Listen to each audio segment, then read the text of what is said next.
The first time Nathan Cross saw the wild German Shepherd, he was sitting on the porch of his cabin in the Montana wilderness, watching the sun set over the mountain range that had become his refuge from a world he no longer understood. The dog appeared at the edge of the tree line like a ghost, its coat matted and dirty, its eyes fixed on Nathan with an intensity that made the hair on the back of his neck stand up. It stood there for perhaps 30 seconds, assessing him, cataloging him as either threat or prey, and then it vanished back into the forest as silently as it had appeared. Nathan was 58 years old, a retired Marine Corps gunnery sergeant who had spent 30 years serving his country in ways that most civilians would never know and couldn't comprehend if they did. He had been a reconnaissance specialist, trained to operate behind enemy lines, to survive in hostile territory, to complete missions that officially never happened.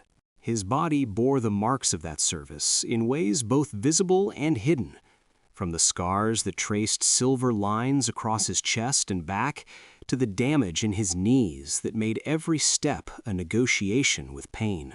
But the wounds that troubled him most were the ones that didn't show on any X-ray.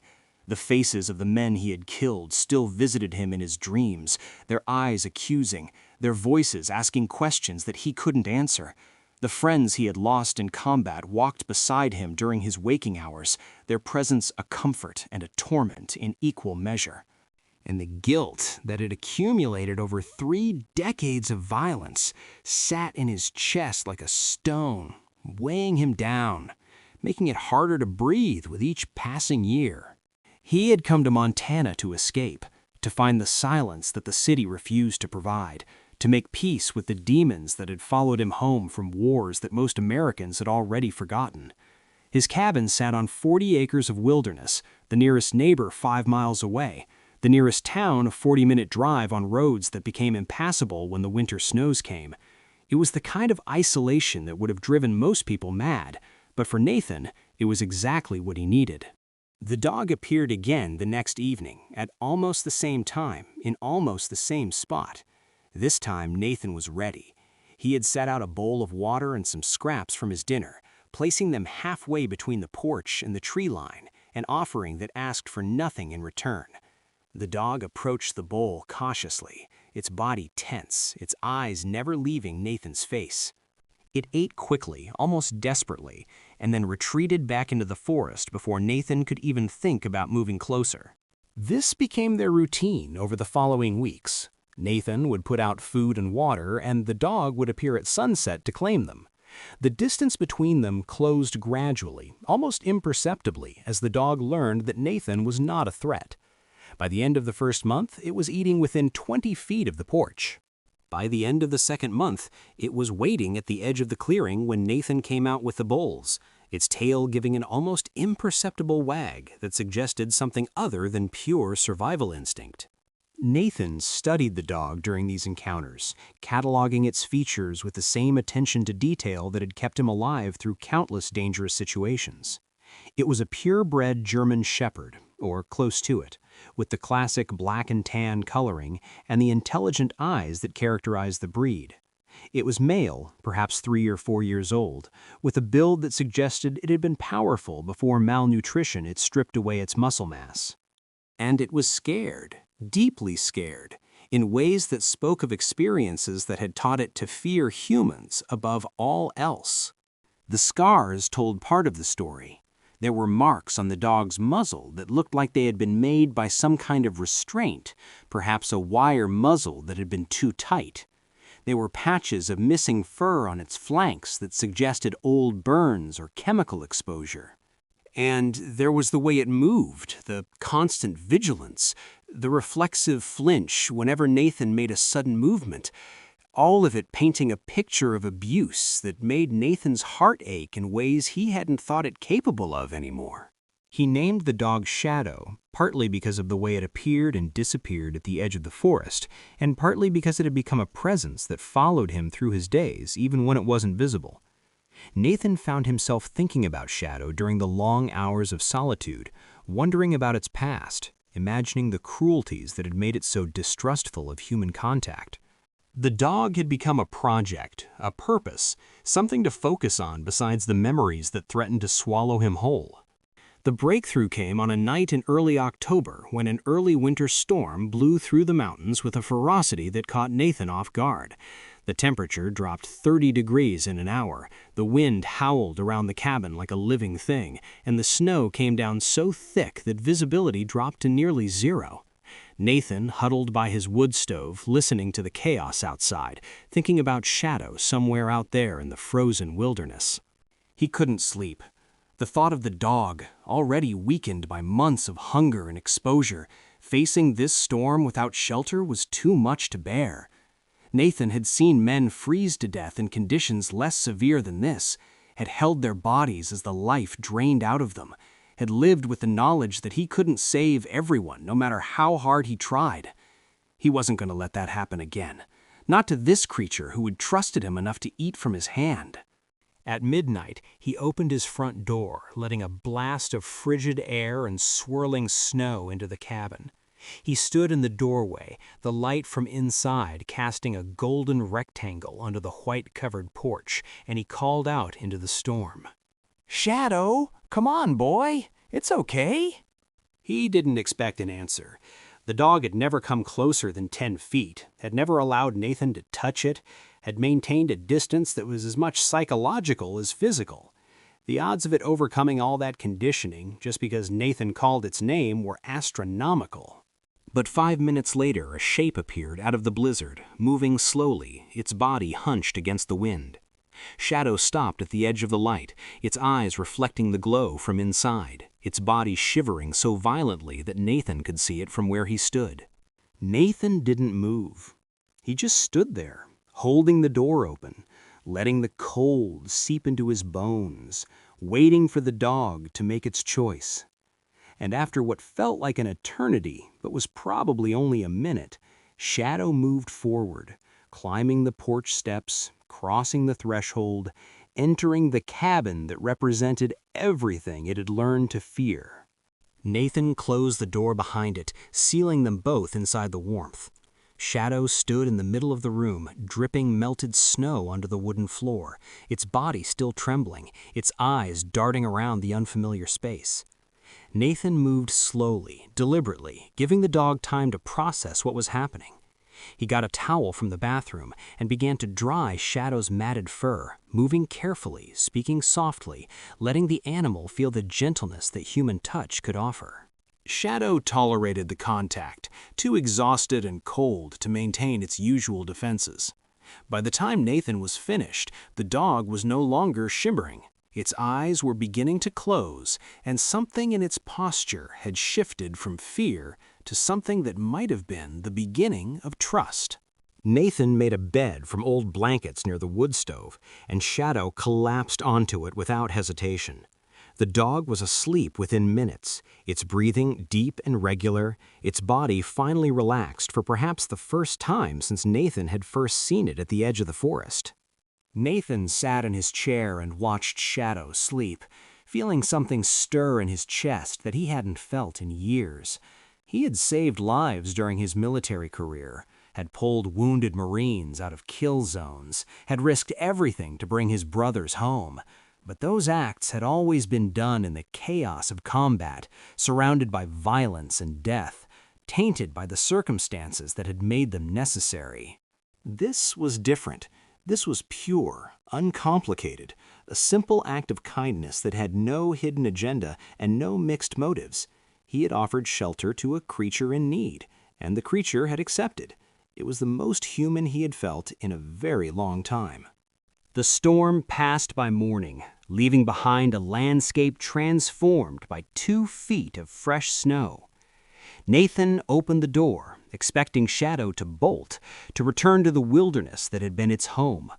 But the dog just looked up from its bed, its tail wagging slowly, its eyes holding an expression that Nathan was learning to read as contentment.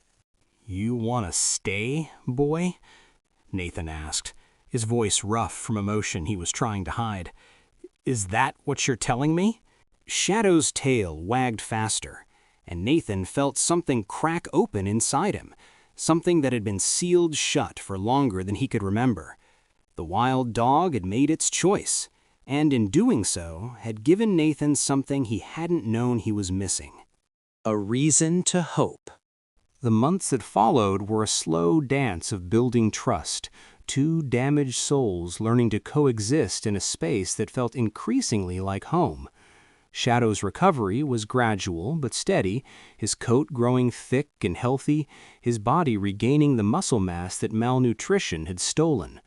The fearfulness never completely disappeared, but it softened, transformed into a wariness that was more habit than active terror. Nathan discovered that Shadow had been trained at some point, the remnants of commands buried beneath layers of trauma and survival instinct. The dog knew how to sit and stay, how to heal and come, how to perform behaviors that suggested a past that had included structure and purpose. But these skills were rusty, hesitant, offered with a cringing posture that spoke of punishment for failures that Nathan could only imagine. He set about retraining Shadow, not to erase what had come before, but to layer new experiences on top of the old ones. He used only positive reinforcement, rewarding successes with treats and praise, ignoring failures without reaction, letting the dog learn that this human was different from whoever had hurt it before. The progress was slow, but it was real, each small step forward a victory over the abuse that had shaped Shadow's early life. The bond that formed between them was unlike anything Nathan had experienced, even in the tight-knit brotherhood of the Marine Corps. Shadow became his shadow in truth, following him everywhere, sleeping at the foot of his bed, positioning himself between Nathan and any perceived threat. The dog's devotion was absolute, unwavering, a love that asked for nothing except the chance to be near the human who had saved its life. And Nathan, who had thought himself incapable of connection after everything he had seen and done, found himself loving Shadow in return.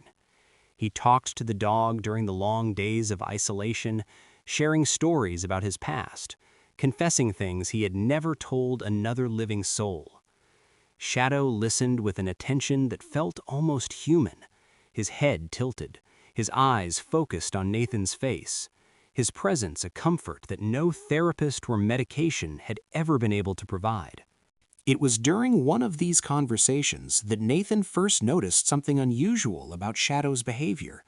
They were walking along the ridge that bordered his property, the dog ranging ahead as he always did, when Shadow suddenly stopped and began sniffing at the ground with an intensity that Nathan had never seen before. The dog's body went rigid, his tail extended, his focus absolute. Nathan approached carefully, wondering what had captured Shadow's attention. The ground where the dog was sniffing looked unremarkable, just another patch of forest floor covered with pine needles and fallen leaves. But Shadow was insistent, pawing at the dirt, whining with an urgency that demanded response. Nathan knelt beside the dog and began to clear away the debris, not knowing what he expected to find. Perhaps the scent of another animal, a buried cache of food, something that would explain Shadow's excitement. But what his fingers encountered beneath the leaves made him freeze, his heart suddenly pounding in his chest. It was bone, human bone. Nathan had seen enough death during his military career to recognize human remains when he encountered them. The bone was old, weathered by years of exposure, but its shape was unmistakable. He was looking at part of a human skeleton, buried in a shallow grave on his property, hidden from the world until a wild German shepherd had led him straight to it.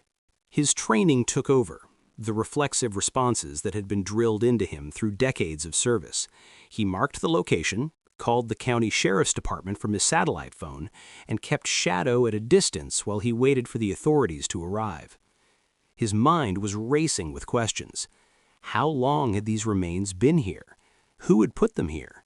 Was this connected to his property somehow, or had the burial happened before he arrived?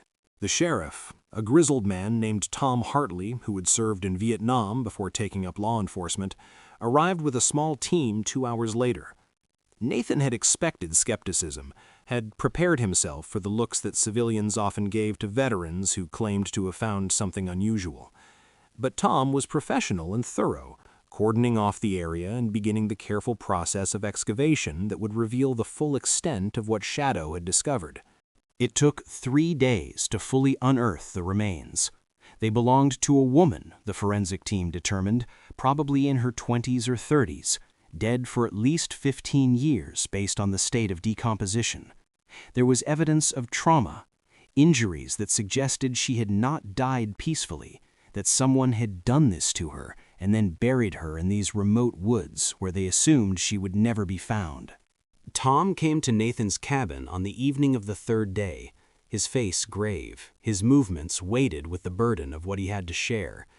Nathan invited him in, offered him coffee, and waited for the news that he sensed was coming. "We've identified her," Tom said, wrapping his hands around the mug Nathan had given him. "Her name was Sarah Mitchell. She went missing from Billings in 2007. 23 years old, college student, disappeared on her way home from a late shift at the restaurant where she worked. Her family never stopped looking for her." Nathan absorbed this information, trying to imagine the woman who had lain buried on his property for nearly 2 decades. "Do you know what happened to her? Who did this?" Tom nodded slowly, his jaw tight. "We have a suspect, a man named Raymond Hicks, worked at the same restaurant, had a history of violence against women. He moved away right after Sarah disappeared, and the case went cold. We never had enough evidence to charge him." "And now?" "Now we're reopening the investigation. Your dog just gave us the first solid lead we've had in 17 years. If we can connect Hicks to this burial site, if we can prove he knew this location, we might finally be able to get justice for Sarah Mitchell." Nathan looked at Shadow, who was lying by the wood stove, apparently unaware of the significance of what he had done. The wild dog that Nathan had tamed, the abused animal that had learned to trust again, had just helped solve a cold case that had haunted a family for nearly 2 decades. It was the beginning of something that neither of them could have anticipated. The story of Shadow's discovery spread quickly, first through the local community, and then, as the media picked up the narrative, across the state and eventually the country. A wild German shepherd, tamed by a reclusive Marine veteran, leading investigators to remains that had been hidden for 17 years. It was the kind of story that captured people's imaginations, that reminded them of the mysterious bond between humans and dogs, and the extraordinary things that could happen when that bond was allowed to flourish. Raymond Hicks was arrested 3 weeks after the discovery, finally confronted with evidence that he couldn't explain away. The investigation revealed that he had owned property adjacent to what was now Nathan's land, that he had known these woods intimately, that he had likely chosen this spot specifically because of its isolation. The case was strong, the prosecution confident, and for the first time in 17 years, Sarah Mitchell's family had hope that justice would finally be served. They came to visit Nathan, Sarah's parents, and her older brother, making the long drive to his remote cabin to meet the man and the dog who had given them answers they had stopped believing they would ever receive. It was an emotional encounter, tears and gratitude and questions that Nathan couldn't fully answer. He hadn't found Sarah, Shadow had. He had just been the human who happened to be there when the dog's extraordinary nose detected something that should have remained hidden forever. But the family didn't see it that way. To them, Nathan was a hero, the veteran who had saved a wounded animal and been rewarded with a miracle. They hugged him, thanked him, wept on his shoulder as they released decades of uncertainty and grief. And Nathan, who had spent so many years feeling that his capacity for good had been erased by the violence he had committed, felt something shift inside him. Maybe redemption was possible.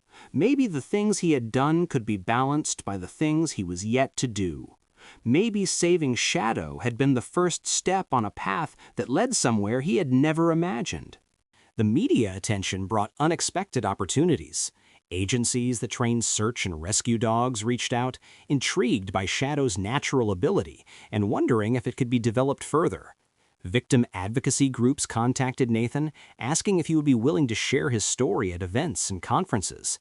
And law enforcement officials from multiple states called, curious about the wild dog who had found what their investigations had failed to uncover. Nathan was uncomfortable with all of it. He had come to Montana to escape the world, not to become a public figure. The attention felt invasive. The interviews and photographs a violation of the solitude that had allowed him to begin healing. He declined most of the requests, retreating further into his wilderness, hoping that the interest would fade and leave him in peace. But one inquiry was different from the others, one that came not from media or advocacy groups, but from a woman named Dr. Eleanor Chen, a professor of canine behavior at Montana State University who had spent her career studying the extraordinary capabilities of working dogs. Her letter was thoughtful and respectful, acknowledging Nathan's desire for privacy while making a case for the importance of what Shadow represented. The dog's ability to detect human remains, she explained, was not unique. Many dogs possess this capability to some degree. What was unique was Shadow's apparent instinct to investigate, to communicate what he had found, to engage in a behavior that had not been trained but had emerged naturally from his intelligence and his bond with Nathan. If this ability could be understood and replicated, Dr. Chen argued, it could have profound implications for law enforcement and victim recovery. There were thousands of missing persons cases across the country, thousands of families living in the same uncertainty that had plagued Sarah Mitchell's loved ones. Dogs like Shadow might be the key to finding answers that traditional investigation could not provide. Nathan read the letter 3 times, considering the implications. He had no interest in fame or recognition, no desire to become some kind of spokesperson for causes he didn't fully understand. But the logic of Dr. Chen's argument was compelling. If Shadow's abilities could help other families find the closure that Sarah Mitchell's had finally received, didn't Nathan have an obligation to at least explore the possibility? He called Dr. Chen the next day and invited her to visit the cabin. She arrived a week later, a small woman in her 60s with sharp eyes and an academic precision that Nathan found both intimidating and refreshing. She spent hours with Shadow, observing his behavior, testing his responses, taking notes in a leather-bound journal that she carried everywhere. What she found confirmed her initial suspicions. Shadow possessed an exceptional olfactory capability, likely enhanced by his years of survival in the wilderness, where his nose had been essential for finding food and avoiding predators. But more importantly, he had an unusual temperament, a combination of intelligence and trainability that made him an ideal candidate for search and rescue work.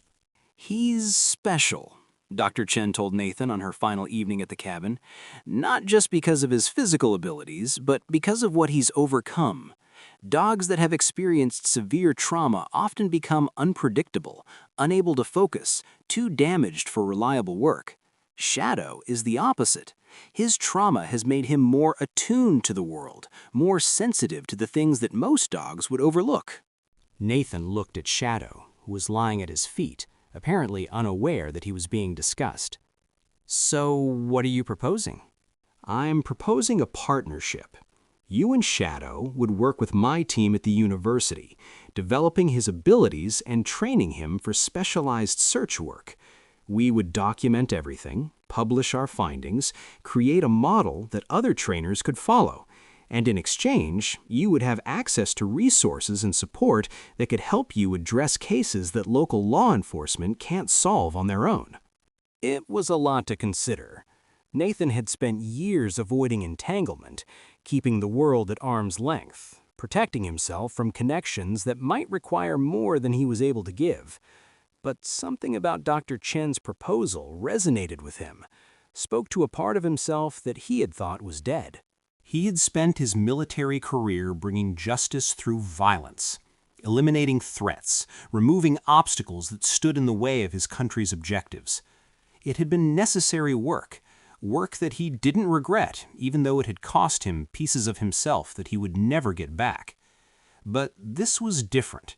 This was a chance to bring justice through compassion, to help families find peace without anyone having to die. "I'll think about it," Nathan said, and Dr. Chen nodded, accepting the answer without pushing for more. He did think about it for weeks, turning the decision over in his mind during the long walks he took with Shadow through the forest that surrounded their home. The dog seemed to sense that something significant was being considered, staying closer than usual, watching Nathan with those intelligent eyes that seemed to understand more than any animal should. In the end, it was Shadow who made the decision for him. They were hiking along the northern boundary of Nathan's property, a route they had taken dozens of times before, when Shadow suddenly veered off the trail and began moving through the undergrowth with that same focused intensity that Nathan had seen on the day they found Sarah Mitchell. The dog was following a scent, something that only he could detect, something that demanded investigation. Nathan followed, his heart rate increasing, his senses sharpening in response to Shadow's obvious alert. They traveled for nearly a mile, pushing through brush and climbing over fallen trees, before Shadow finally stopped at a spot that looked no different from the countless other spots they had passed. But it was different. Nathan could see that even before he began to investigate. The ground here had been disturbed at some point, the vegetation patterns slightly off, the soil compactions suggesting that something had been buried and not completely settled. He called Tom Hartley again, and the sheriff arrived with the same professional efficiency he had shown before. This time, the excavation revealed not human remains, but something equally significant: a collection of personal effects buried in a waterproof container, items that have been reported stolen during a home invasion in a nearby town 8 years ago. The discovery led to the arrest of 2 men who had been suspected but never charged with the original crime. They were also connected to several other burglaries in the region, crimes that had gone unsolved for years. Shadow's nose had done what traditional investigation could not, had followed a trail that human senses were simply incapable of detecting. Nathan called Dr. Chen that evening and told her he was ready to begin. The training program that followed was unlike anything Nathan had experienced, even during his decades of military service. Dr. Chen and her team approached their work with a scientific rigor that left no detail unexamined, documenting every session, analyzing every behavior, building a comprehensive understanding of Shadow's capabilities and how they might be developed. The dog thrived under this attention. The structure and purpose that the training provided seemed to fulfill something in Shadow that wild survival had left unsatisfied. He learned to indicate finds with specific behaviors, to work systematically through search areas, to maintain focus even in the face of distractions that would have derailed less disciplined dogs. But more importantly, he learned to trust the expanding circle of humans who were now part of his life. Dr. Chen's team treated him with respect and kindness, reinforcing the lessons that Nathan had taught during those first difficult months. Shadow began to wag his tail when they arrived, to approach them for petting, to display the social behaviors that his early abuse had suppressed. Nathan was learning too, absorbing knowledge about canine behavior and training methodology that complemented his natural instincts. He discovered that his military background, with its emphasis on patience, consistency, and attention to detail, translated well to the work of handler training. The skills that had kept him alive in combat were now helping him guide Shadow through exercises that might eventually save lives. The first official search came 9 months after they began training, a request from a law enforcement agency in Idaho dealing with a missing person case that had stymied traditional investigation.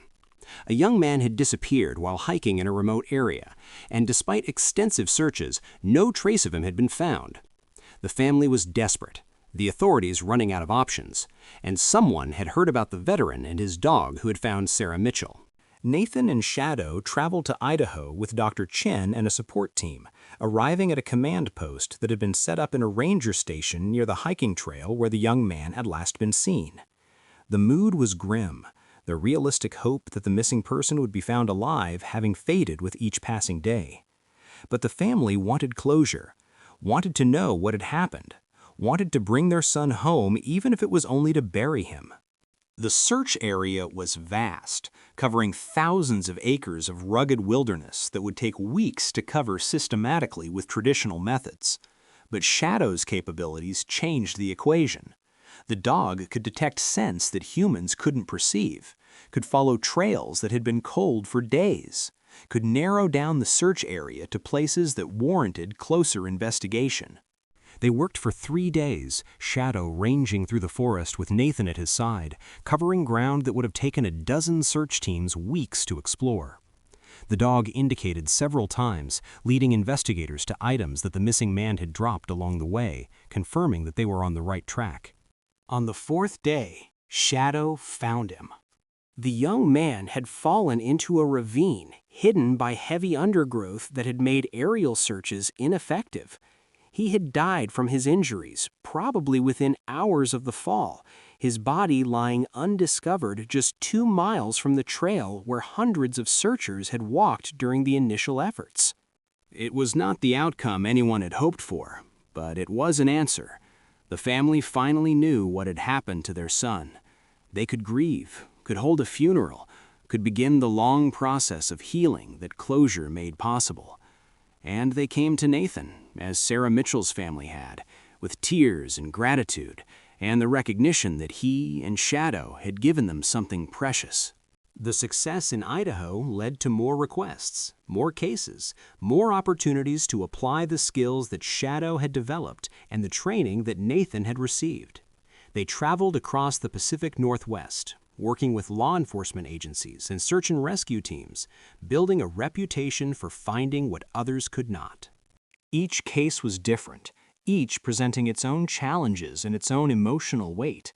Some ended in recovery, bodies found and families given closure.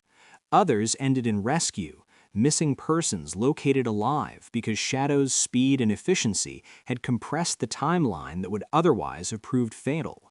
And some ended in frustration, searches that turned up nothing because the scent had degraded too much, or the remains had been moved, or the circumstances simply didn't align with Shadow's capabilities. Nathan kept a journal of their work, documenting each case with the same attention to detail that had characterized his military reports. He recorded the technical aspects, the search patterns and the environmental conditions, and the behavioral indicators that had led to success or failure.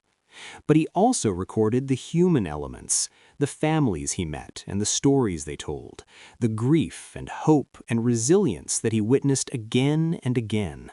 He was changing, he realized, becoming someone different from the broken man who had retreated to Montana seeking only oblivion. The work with Shadow had given him purpose, had reconnected him to a humanity that he had thought lost forever. He was still damaged, still carried the scars of his service, still woke from nightmares that left him gasping for breath. But he was also helping, contributing, making a difference in ways that felt meaningful rather than merely violent. Shadow was changing too. The wild, terrified creature that Nathan had first seen at the edge of the forest was now a confident working dog, still wary of strangers, but capable of engaging with the world in ways that his early trauma should have prevented. The bond between them had deepened beyond anything Nathan had imagined, a partnership that felt almost like communication, a shared understanding that transcended the barrier between species. They were saving lives. They were finding the lost. They were bringing answers to questions that had haunted families for years. And in the process, they were healing each other. Two damaged souls who had found in partnership what neither could have found alone. The case that would define their legacy came 3 years after Shadow's first discovery, a request that arrived not from law enforcement, but from a private family with resources and desperation in equal measure. A child had gone missing from a wealthy suburb of Seattle.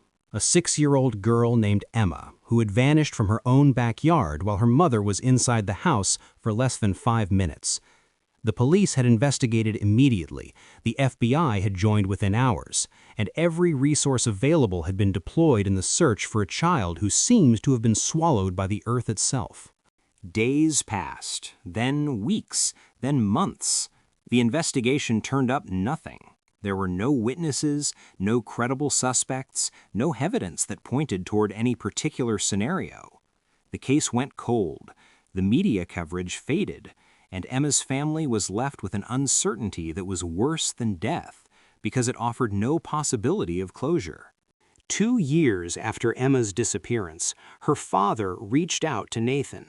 He had heard about Shadow's work, had researched their success rate, had become convinced that the dog might be able to find what human investigation had failed to uncover.